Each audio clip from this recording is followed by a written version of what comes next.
নমস্কার বন্ধুরা, আজকে আবারও চলে এলাম নতুন একটা রেসিপি নিয়ে। আজকে আপনাদের সাথে শেয়ার করব একটা স্ন্যাক্সের রেসিপি, তবে খুবই হেলদি এবং খুবই টেস্টি। বাচ্চাদের স্কুল টিফিনে দেওয়ার জন্য বা সন্ধ্যাবেলা হেলদি কিন্তু টেস্টি কিছু ট্রাই করতে চাইলে আজকের রেসিপিটা আপনার জন্য। তাহলে চলুন আর দেরি না করে শুরু করা যাক আজকের রেসিপি। আজকে রেসিপিটা বানানোর জন্য আমি প্রথমে একটা ভাজা মশলা তৈরি করে নিচ্ছি। এই মশলাটা তৈরি করার জন্য আমি প্রথমে জিরে, ধনে, মৌরি, গোলমরিচ, এলাচ, লবঙ্গ, দারচিনি আর শুকনো লঙ্কাকে ড্রাই রোস্ট করে নিয়েছি। মশলাগুলো একটুখানি কালার চেঞ্জ হলেই আমরা মিক্সিং জারে দিয়ে এটা একটা ডাস্ট তৈরি করে নেব। মোটামুটি একটুখানি গুঁড়ো হয়ে গেলেই চলবে, বেশি গুঁড়ো করার কিন্তু কোনো প্রয়োজন নেই। আপনাদের কাছে যদি গরম মশলা থাকে তাহলে আপনারা এই প্রসেসটা পুরোপুরি স্কিপ করতে পারেন, তবে এই মশলাটা কিন্তু এই রান্নার টেস্টটাকে অনেক গুণ বাড়িয়ে দেয়। আমি আবার গ্যাসের ফ্লেমটা অন করে বসিয়ে দিচ্ছি একটা কড়াই। কড়াইয়ের মধ্যে দিয়ে দিচ্ছি 2 চামচ পরিমাণ তেল। তেলটা দেওয়ার পর এর মধ্যে দিয়ে দিচ্ছি কিছুটা পরিমাণ 5 ফোড়ন, সামান্য একটুখানি হিং, পরে গ্রেট করে রাখা আদা আর কাঁচা লঙ্কাটা এর মধ্যে অ্যাড করে দিলাম। তারপর একে একে হলুদ গুঁড়ো, লাল লঙ্কার গুঁড়ো আর তার সাথে ওই ভেজে রাখা মশলাটা যেটা গুঁড়ো করে রেখেছিলাম সেটাও এর মধ্যে 1 চামচ ব্যবহার করলাম।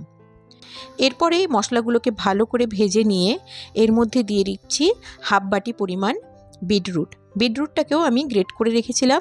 তার সাথে দিয়ে দিলাম হাফ বাটি পরিমাণ গাজর। পর গাজর আর বিটরুটটাকে আগের মশলাগুলোর সাথে ভালো করে মিশিয়ে নিচ্ছি। সব কিছু ভালো করে মেশানো হয়ে গেলে এর মধ্যে দিয়ে দিচ্ছি 1 বাটি পরিমাণ সেদ্ধ করে রাখা আলু, দিয়ে দিচ্ছি কিছুটা পরিমাণ গ্রেট করে রাখা পনির, দিয়ে দিলাম এর মধ্যে কিছুটা মটরশুঁটি। আপনারা এখানে কিন্তু আপনাদের পছন্দের মতো যে কোনো ভেজিটেবলসকে গ্রেট করে দিতে পারেন। এটা কিন্তু খুবই হেলদি একটা রেসিপি, বড় থেকে ছোট সবাই কিন্তু এই রেসিপিটা খুবই পছন্দ করবে। আর যারা সবজি খেতে ভালোবাসেন না তাদেরকে কীভাবে একটা রেসিপি অবশ্যই বানিয়ে দিতে পারেন।